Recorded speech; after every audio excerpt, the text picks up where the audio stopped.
Welcome to Rimpa's Creation Handmade Jewelry. Press the bell icon. আজকে নিয়ে এসেছি একটা নতুন ক্লে জুয়েলারি ভিডিও নিয়ে।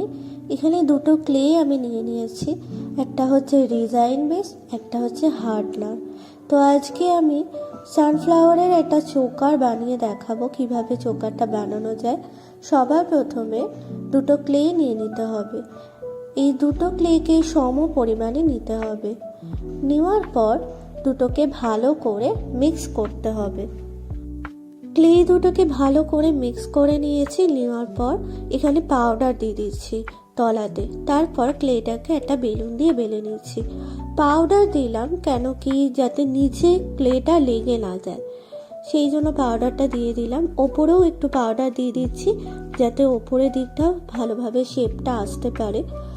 এরপর একটা কাটার দিয়ে কেটে নিচ্ছি, একদম ফ্লাওয়ারের মতো দেখতে কাটারটা দিয়ে কেটে নিলাম। কাটার পর এরকম একটা শেপ আসছে। দেখো এখানে কিছু বাড়তি ক্লে লেগে আছে, এই ক্লেগুলোকে একটু চাকু দিয়ে আমি বের করে নিচ্ছি যাতে একটা রিয়েলিটিভ দেখতে লাগে।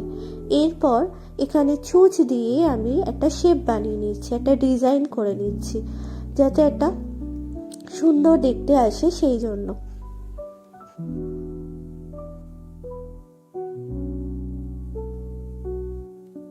সেমভাবে আমি আর একটা ফ্লাওয়ার বানিয়ে নিয়েছি। বানানোর পর ওপরে যে অংশটা থাকে সেই অংশটা একটা গোল মতো করে উপর দিয়ে ছুঁচ দিয়ে ফুটো করে দিচ্ছি। এরপর একটা ফ্লাওয়ারের সাথে আর একটা ফ্লাওয়ার বসিয়ে দিচ্ছি। এমনভাবে বসাতে হবে যাতে নিচের পাপড়ি ওপরের পাপড়ি দুটোই দেখা যাবে। এরপর যে গোল মতো ওটা বানিয়েছি সেটা বসিয়ে দিলাম। তারপর আমি এরকমই একটা সেম দুটো কানের বানিয়েছি।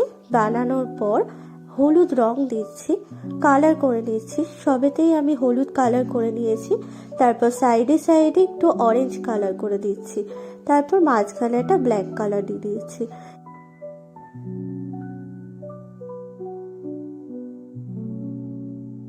সব শেষে টার্সেল আর কটন বল দিয়ে চোকারটাকে সাজিয়ে দিয়েছি।